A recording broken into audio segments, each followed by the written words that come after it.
I'm sorry, guys. I hate to be the one to tell you this, but if you're a prankster, a prank channel on TikTok, YouTube, Facebook, Instagram, you should probably stop. You might get cooked like this guy. Now, I'm pretty sure I have not made a public opinion about prank channels, but I'm going to do it right now. I'm not a very big fan of them. The only pranks I like are the old-fashioned ones that are harmless, dude. Maybe get a fake flower, put some water in there, and spray somebody when they try to smell it. But now we've got pranksters running around nowadays just causing absolute mayhem.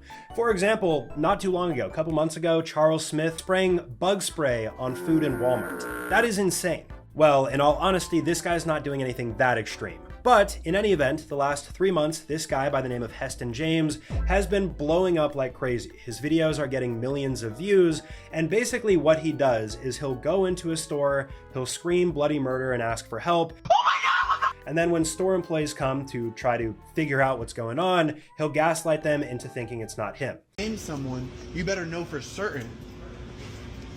That's ridiculous. He's got this whole backup screamer gig that he does as well, so when people think they've got him caught, he has them scream off in the distance and he's like, "See? I told you so. It wasn't me, you..."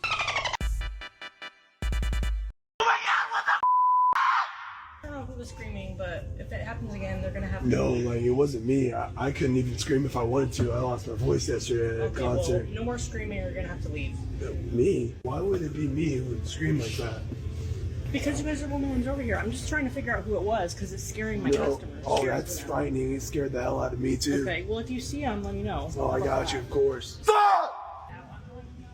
That was not me. Yes, it was. Check the cameras. That was not me. I need you to get out now. I'm telling you, that was not me. You need to get out now. Now. I told you that was not me. I'm sorry. I'm just very, very irritated. You think that was me when I told you? I'm not gonna lie, this is totally me when I go into a store and bother somebody who's making minimum wage and trying to put food on the table. What the In any event, that's the shtick that's gotten him popular up to this point, but recently he's been taking it a step further where he'll go into auto mechanic shops, for example. He'll have a bunch of people dressed up in the standard jumpsuit that these guys wear. He'll pretend that he's from corporate and state that they're not doing a good enough job. He then calls out his reinforcements, who will then just overtake the entire store. The employees have no idea what's happening, and that's his content. No, you guys need to leave. You guys are backup workers. These are my workers. No, these are my workers. These are my workers. And I've been watching this guy from the sidelines for quite some time now, and I've honestly been thinking to myself, this guy has got to get in trouble at some point. It's public information where he's located. These people clearly are calling the cops. This guy is posting incriminating evidence online. How is this guy not caught?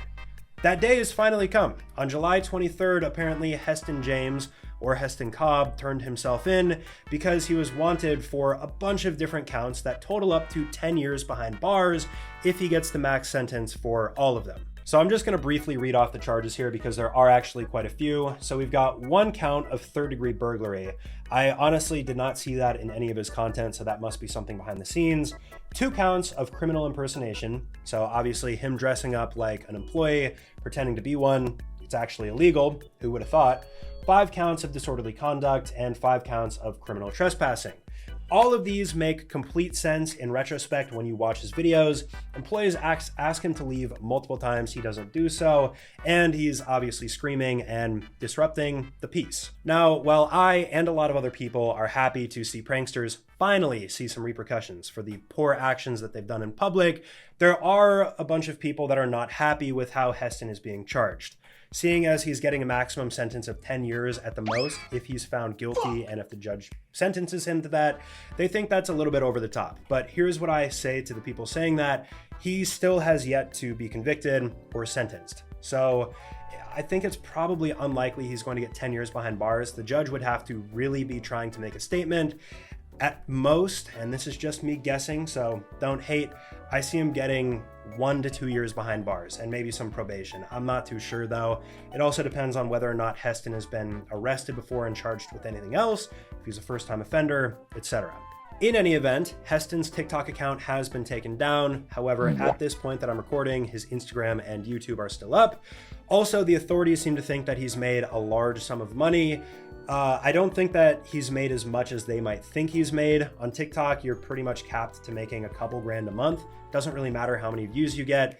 And he didn't have a very large following on YouTube. So I don't think that he's made as much as they think he's made. But either way, they're probably going to force him to dig into his pockets and pay back what he's made as well in damages. In any event, though, it's good to see pranksters finally getting something that they deserve, you know? I don't know that Heston necessarily deserves a ton of time behind bars.